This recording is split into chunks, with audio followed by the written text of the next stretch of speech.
안녕하십니까. 오정근의 속속경제 오정근입니다. 오늘은 8월 10일 화요일 아침, 오늘의 말복입니다. 이제 무더위를 마지막 보내면서 오늘 보양식이라도 드시면서 여름에 그 취약해진 영양을 보충한 날의 말복입니다.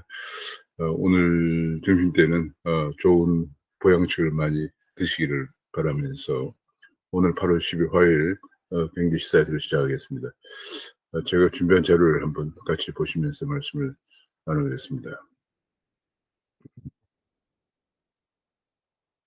귀에 쏙쏙 들어가도록 경제 기사를 쉽게 전해드리는 명품 시사회들 8월 9일 아침입니다. 구독과 알림 설정을 부탁드립니다. 오늘의 가장 큰 뉴스는 역시 그 이재용 부회장의 가석방인데요. 8월 13일 날 가석방이 될 예정입니다. 그건 제가 따로 말씀을 드리도록 하겠습니다. 근데 지금 또 큰 문제가 모더나가 네 번째 펑크를 낸다. 그런 얘기입니다. 지금 이제 8월에 온다던 모더나 850만 회분이 그중 절반만 들어오게 되어서 2,500만 명의 접종 차질이 발생할 것이다. 이런 얘기가 나왔습니다. 지금 연내 4천만 회분이 들어올 것이라던 모더나 백신 일정 자체가 지금 불투명하게 되고 8월 달에 온다던 850만 회분도 절반만 들어오게 된다. 그런 얘기입니다. 지금 이게 도대체가 어찌 된 것인지, 지금 모더나가 제대로 백신 제대로 확보되고 있는 것인지 지금 궁금할 정도입니다. 지난해 10월에 문재인 대통령이 모더나와의 화상 통화를 가진 뒤에 4천만 회분을 금년 2분기부터 공급하기로 했다고 밝혔는데, 실제로는 2분기가 끝난 6월에야 11만 회분 정도만 들어오고, 7월 중순 들어온다던 물량이 7월 하순으로 넘겨지고, 7월 하순 물량은 다시 8월로 밀렸는데, 이제 8월 물량 850만 회분마저도 그 절반만 들어오게 된다. 지금 네 번째는 펑크를 내고 있다. 그런 얘기입니다. 정부도 모더나 생산 차질의 원인도 파악을 못하고 있다. 모든 일정이 틀어졌다고 정부도 분통을 터뜨리고 있다. 그런 얘기인데, 이게 지금 정부가 분통을 터뜨리고 있을 그런 상황입니까? 국민들이 지금 백신을 맞지 못해서 계속 델타 변이 바이러스가 확산되는 속에서 백신도 맞지 못해서 매일 1,700명 안팎의 확진자가 나오고 있고, 그로 인해서 국민들만 거리두기를 강화하면서 활동을 통제하는 바람에 자영업자들이 지금 완전히 괴멸 상태에 놓여 있는 그런 상황입니다. 이 백신 확보의 실패가 참담한 결과를 좀 가져오고 있습니다. 그래서 mRNA 2차 접종을 4주에서 접종 간격을 4주에서 6주로 확대하고 한다. 그런 보도가 나왔습니다. 지금 이럴 경우에 지금 현재 교직원들은 3주에서 5주로 간격을 확대하고 외 50대 연령층이나 등은 그 외에 4주에서 6주로 확대한다. 그런 얘기인데요. 지금 문제는 이런 경우에 백신 효과는 괜찮을까 하는 의문도 제기되고 있는 그런 상황입니다. 지금 2040 백신도 스텝이 있고 이거 있다는 얘기인데요. 결국은 아스트라제네카 접종을 연령을 낮추어서 돌려막기를 해야 할 판인데, 지금 아스트라제네카 고령층이 1차를 맞고 2차를 지금 받을 시기가 도래한, 이걸 또 2040에게 돌려막기를 하면은, 그러면 고령층의 2차 접종은 또 어떻게 되느냐는 그런 문제가 생깁니다. 백신을 확보하지 못하면서 백신 접종이 비상등이 켜지고 있습니다. 결국은 50대 미만도 아스트라제네카 접종 가능성이 커지면서, 그러면은 고령층의 아스트라제네카 2차 접종은 어떻게 되느냐는 그런 문제가 제기되고 있고요. 지금 계속 방역 수칙은 난수표처럼 6시에는 2인 이상만 2인까지만 돼야 된다, 낮에는 4인까지만 돼야 된다 등등 여러 가지 복잡한, 결혼시간 49명이다, 또 뭐는 또 99명이다. 너무도 복잡하게 방역 수칙은 난수표처럼 발표하고 국민들 옥죄면서 백신 확보는 빈말이 되고 있다. 11월 집단 면역은 지금 비극거리고 있다. 그런 얘기, 분석이 나오고 있고요. 그런 가운데도 문 대통령은 집단 면역을 앞당길 것이다. 또 앞당긴다고 얘기를 했습니다. 추석 전에 3,600만 명을 접종할 것이다. 그럼 대통령은 가끔 보면 현실과 완전히 괴리된, 요리된 화법을 많이 쓰는 것 같아요. 지금 백신 확보 때문에 난리인데도 지금 집단 면역을 앞당긴다, 오히려 앞당긴다. 추석 전에 3,600만 명을 접종한다, 뭐 이런 얘기를 하고 있습니다.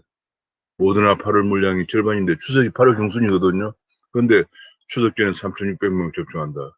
도무지 현실과는 유리된 화법들. 이번이 한두 번이 아닙니다. 이딴 백신 공급 차질에도 사과는 하지 않고 희망 고문만 하고 있는 청와대라는 분석이 나오고 있고요. 그러면서 또 대통령은 백신 접종률이 OECD 최하위인데 이런 차질은 세계 모두 겪는 일이다, 뭐 이런 식으로 또 얘기를 했다고 합니다. 도무지 사과를 하시면 우리가 지금 백신이 지금 38개 회원 가운데 꼴찌라고 합니다. 1차 접종률만 봐도 40.8%로 OECD 국가 중 34위라고 합니다. 이 정도로 백신 접종을 못해서 접종을 못하고 있는 가운데 하루에 1,700명의 확진자가 나오고 있습니다. 자, 그러면서 이 백신 때문에 지난번에 그 백신 예약 시스템 문제에 대해서 계속 먹통이 되는 사태가 발생했는데 결국은 능력이 안 되는 중소기업에서 만들었기 때문에 몇백억을 들여서 만들었는데 먹통이 되었다 해서 결국은 대기업에 당시 아마 제 기억으로는 LG에다가 긴급히 부탁해서 해결한 적이 있었는데 결국은 그래서 대기업 공공 소프트웨어 참여 제한을 총리실이 이거 안 되겠다, 해제해야 된다라고 했는데 과기부가 제동을 걸었다는 그런 보도가 또 나왔습니다. 지금 이런 가운데 자영업자들만 계속 지금 매출액이 떨어지면서 정말 절망을 토로하고 있다는 얘기고요. 자영업자들은 임금 인상에다가 4단계 연장에다가 솟아날 구멍이 없다는 보도가 나왔습니다. 남산 남포동에 28% 가게가 빈 가게고 창원 유흥가에는 골목에 찬바람만 불고 있다는 보도가 나왔습니다. 해수욕장은 텅 비었습니다. 한치어 장사인데 문을 닫으라니 피눈물이 난다 하는 지방상인들의 울분이 나와 있습니다. 해운대 파라솔 500개에 사람은 30명밖에 없다. 그런 얘기 보도가 아침에 나왔습니다. 중소기업도 지금 영업이 악화되면서 대출이 감소하고 이익이 감소해서 또 대출을 받아야 되는 상황까지 가고 있는데 지금 점점 중소기업 대출이 작년 1월에 447조인데 지금 531조로 지금 90조 원이나 증가하고 있습니다. 지금 취약기업 취약 중소기업 비중도 2016년에 41%에 지금 51%로 10%나 증가하고 있습니다. 지금 뭐 경제는 완전히 붕괴되고 있습니다. 대출로 유명하던 중기는 이자 낼 돈도 이제 바닥이 나서 한계에 몰리고 있어서 이 좀비기업 대출을 그냥 더 이상 놔둘 수는 없는 상황이다. 좀비기업을 계속 연명시키면은 금융 부실로 확산되는 거죠. 우리가 1997년도 금융위기가 결과적으로 그 당시에 금융 부실을 숨겨온 데서 위기가 왔거든요. 그런데도 중개나 소상공 대출을 이번에 9월 말에 이제 작년 3월부터 6개월 단위로 만기 연장을 해왔는데 원금 아니고 이자까지 원리금 상환 만기 연장을 해왔는데 이번에 9월 말에 다시 만기 연장이 가능성이 커지고 있다는 보도가 나왔습니다. 이로 인해서 델타의 늪에 빠져서 하반기에 경기가 추락하면서 더블 딥 가능성이 있다는 보도가 비관론이 고개를 들고 있습니다. 그런 건데 부동산은 지금 전세값이 한 아파트가 5억, 8억, 11억 뭐 들쭉날쭉 좀 삼중 가격이 형성되고 있다. 계약 갱신 청구권 때문에 이런 일이 생깁니다. 집을 새로 샀는데도 들어가려면 세입자가 나가질 않죠. 계약 갱신을 한다 하면서. 그런가 하면은 새로 이제 전세를 놓는 사람은 이미 오를 걸 예상해서 4년 동안, 갭2+2니까 4년 동안, 전세 오를 걸 고려해서 받으니까 지금 심지어는 5억에서 11억, 2배 가까이 차이 나는 전세가 한 아파트에서 발생하고 있다. 이것이 시장을 왜곡시키는 정부의 개입이 계속되기 때문에 그런 거죠. 답 없는 전세 대란, 임대차 3법 폐지도 안 하고 정부는 손 놓고 있나 하면서 수도권 아파트 전세가 상승률은 계속 주간 단위로 최고치를 갱신하고 있습니다. 그런 가운데 지금 외곽 30평도, 서울 외곽 30평도 10억이 나오는데 오세훈 시장이 공략한 스피드 공급은 어디에 있나 하는 이런 얘기까지 나오고 있습니다. 스피드 공급, 재건축 규제 풀겠다고 호언장담을 했는데 취임 4개월째 아무런 진척이 없다 하는 불평도 나오고 있는 상황입니다. 지금 뭐 정부 통계가 그런 건데 정부 통계가 다 이렇게 왜 전부 엉터리냐 하는 얘기가 지금 아침에 보도가 되었습니다. 농수산물 예측, 인구 예측, 혹은 세수 예측 전부 다 엉터리예요. 이뿐이 아닙니다. 뭐 지난번에 문정부 들어서 경기가 계속 추락하니까 경기 동향 지수를 개편을 해서 추락이 안 되는 것처럼 보이게 한 적도 있고요. 분배가 악화되고 있으니까 분배 통계를 바꾸어서 분배가 악화되지 않는 것처럼 한 그런 적도 있습니다. 입맛에 맡겨내는 통계 정치화가 되면 결국은 경제를 제대로 분석하지 경제를 제대로 볼 수가 없게 되는 문제가 생기죠. 통계 정치화가 문제다. 공무원들은 감히 정부의 반기를 들 수가 없기 때문에 통계 작성에 결국은 전문가들이 참여해야 한다 하는 지적이 계속 나오고 있습니다. 전력 수급 이번 주가 고비다. 예비율이 5.1%까지 들을 수 있다는 비관적 보도가 나왔습니다. 대체로 예비율이 10% 이하로 떨어지면 경보를 발령합니다. 정부는 긴급히 원전 3기를 긴급 투입을 했지만은 탈원전 탈석탄의 한계가 곳곳에서 노출되고 있다는 얘기고요. 원전은 태양광보다 오히려 탄소 배출량이 적다는 전문가들의 분석도 나오고 있습니다. 그런 가운데 태양광 피크 기여도가 오후 2시부터 3시까지 피크 기여도가 11%에 이른다는 것도 지금 11%조차도 지금 허구다 하는 그런 분석이 나왔습니다. 이유발 탄소 국경세 폭탄이 우려가 되는데 결국은 저탄소를 가려면 원전이 중요하다 하는데 우리는 탈원전을 하니까 탄소가 줄 수가 없죠. 무리하게 기업에만 탄소를 계속 줄이라고 강요하는 바람에 우리나라에 탄소 국경세 폭탄 우려가 있다.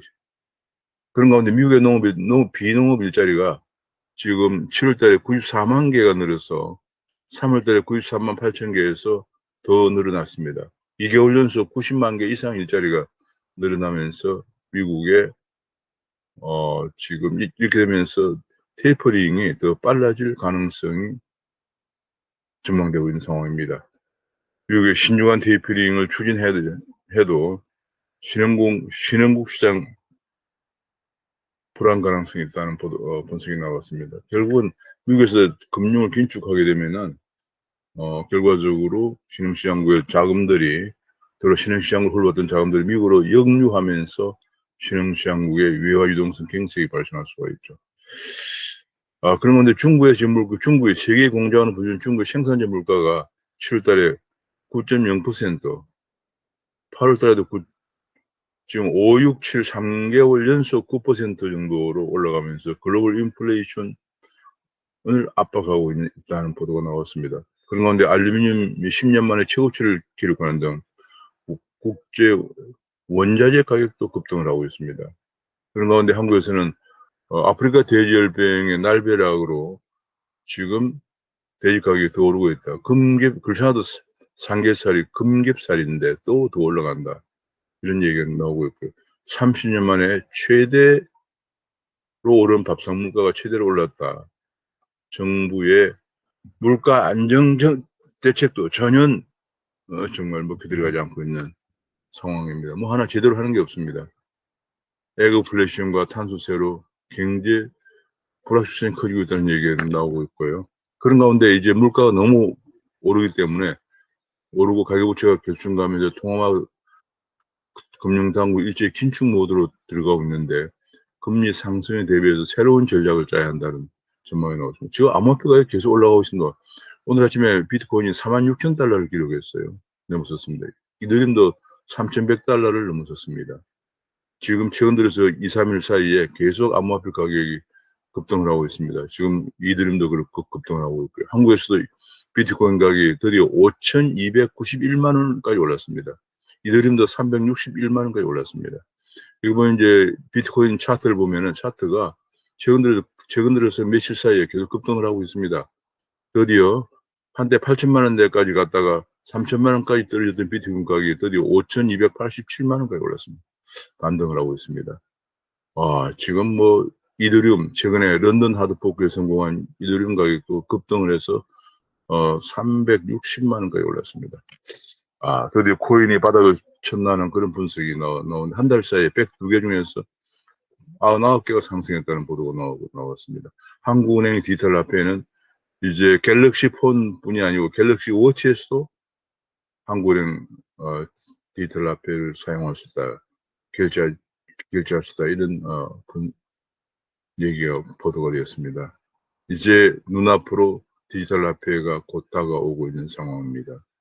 이렇게 되면은 이제 지금 곧 조만간에 전 세계 디지털 화폐 패권 전쟁이, 새로운 디지털 화폐의 패권 전쟁이 가열될 전망입니다.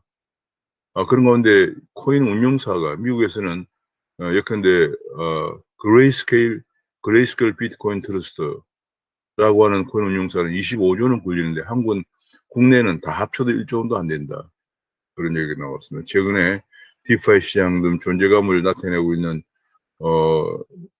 회사들이 몇 개 있습니다만은 뭐 최근에 델리오라든지 몇 개 있지만 여전히 아직 열세다, 뭐 그런 얘기가 나와 있습니다. 자, 이게 그러니까 미국에서는 코인을 가지고 코인 자체를 가지고 투자도 하고, 또 펀드를 만들어 투자도 하고, 또 코인 자체를 가지고 예치하고 대출도 하는 이런 금융 업무까지 확산되고 있는 그것이 바로 디파이죠.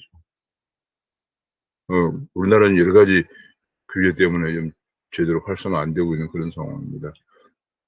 그래 결국은 9월 1차일 특검법도 시행되면서 지금 거래소나 코인 회사들이 비상에 걸리고 있는데, 싱가포르처럼 블록체인 기술을 살리면서 상장을 깐깐하게 하면 된다는 전문가들의 지적입니다. 결국은 들승부른 코인을 상장하도록 상장 가이드라인을 만들어서 그 상장 가이드라인을 지키는지 여부를 금융당국이 감독하면 되는 거죠. 지금은 그동안에 코인을 뭐 돌덩어리다, 전에 박상기 법무장관이 얘기했죠. 그렇게 해서 그냥 방치해두고 두다 보니까 상장할 만한 그런 자격이 안 되는 코인들까지 상장하고, 또 거래소들도 한탕하기 위해서 그런 코인 회사들과 심지어는 뭐 끼고 그냥 도는 그런 일이 발생을 하고, 심지어는 거래소 자체가 또 코인을 만들어서 상장도 하고 이러면서 투자자들의 피해를 양산시키고 코인 생태계도 흐리어 왔는데, 이제 그 상장 기준을 깐깐하게 해서 제대로 된 코인을 상장하면은 투자자들 피해도 막으면서 코인 생태계가 안정될 것이다, 그런 전문가들의 지적이 싱가포르 이미 그렇게 하고 있다는 얘기입니다. 저도 수차례 그런 지적과 건의를 한 적이 있습니다.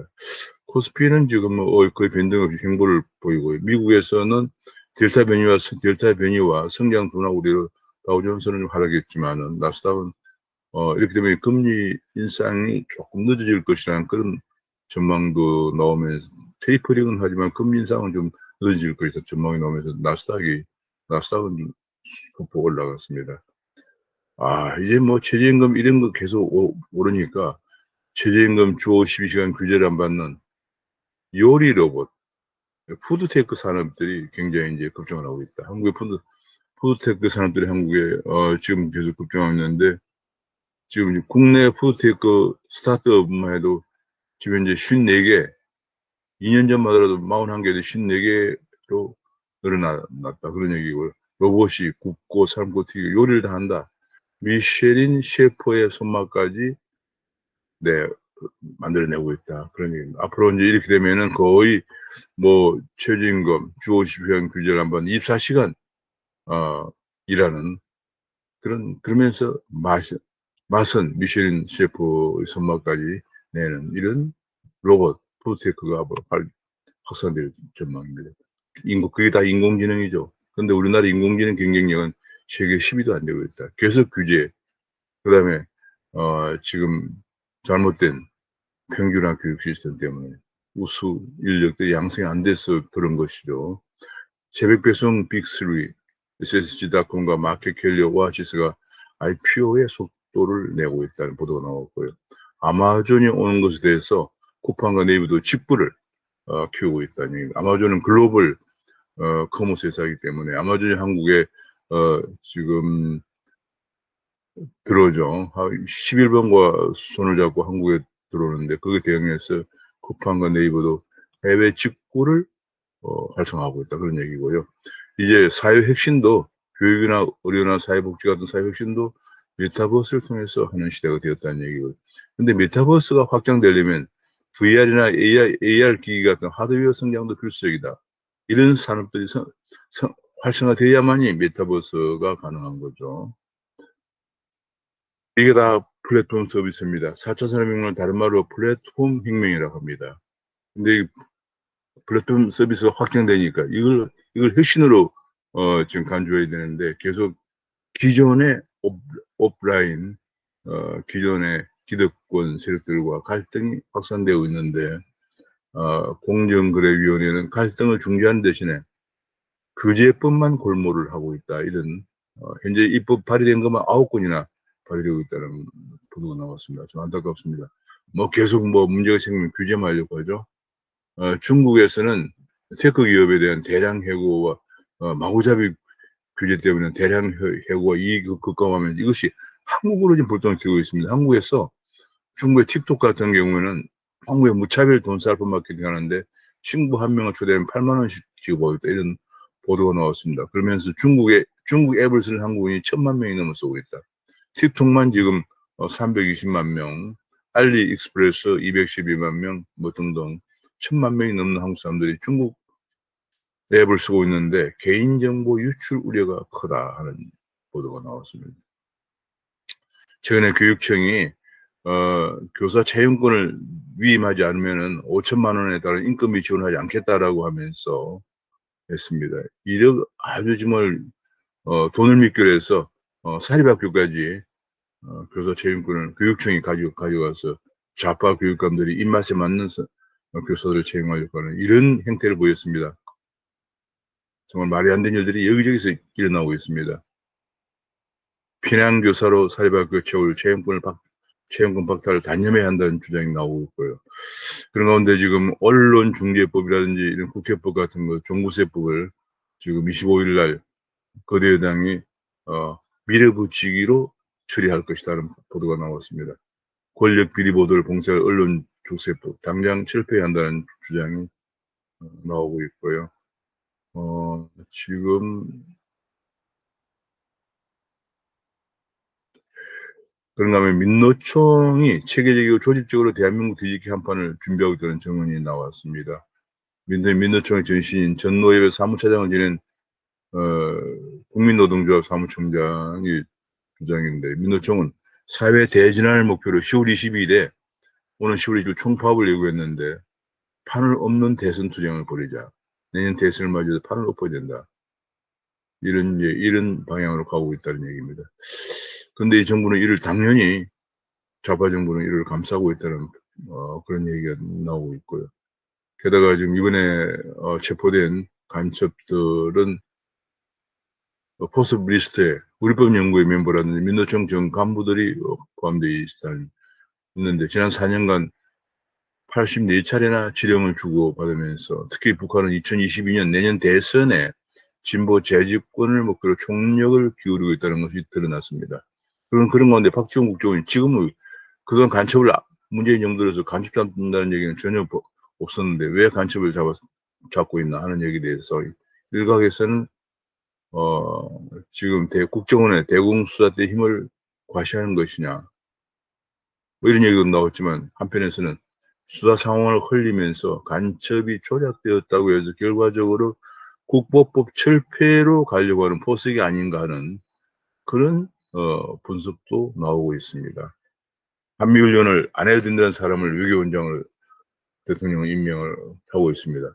4년째 게임만 컴퓨터 시뮬레이션 하고 있어서 연합군 자산이 무너지고 있는 일단 안타까운 분석이 나왔습니다. 결국은 작전 계획 작성해서 훈련을 통해서 검증을 하고 수정 보완을 하고 이렇게 해야 되는데 이걸 안 하기 때문에 훈련 검증을 하지 않기 때문에 작계가 잘 되는지 안 되는지를 알 수가 없죠.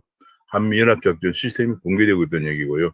결국은 우리나라 한미 훈련은 쪼그라들고 간첩들은 활보하고 우리 사회 위기가 안보가 위기로 치닫고 있다는 보도가 나왔습니다. 그런 사이에 미일 훈련은 오히려 강도가 더 높아지고 있다는 얘기입니다.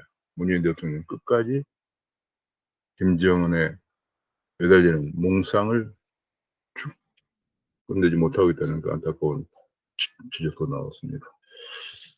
지금 가장 큰 문제가 백신 확보 문제 같습니다. 백신 확보가 안 되면서 델타 변이에 발해서 확산되고 이는 또 자영업자들의 몰락을 경기 둔화를 초래하고 또 자영업자들의 손해 보상을 하느라 엄청난 재정이 투입되면 재정 위기를 가속화시키는 이런 문제가 지금 계속 악화 일로로 가고 있습니다. 백신 확보를 못한 문정부는 전혀 사과 한마디 없는 상황입니다. 오늘 말씀 여기서 마치겠습니다. 감사합니다.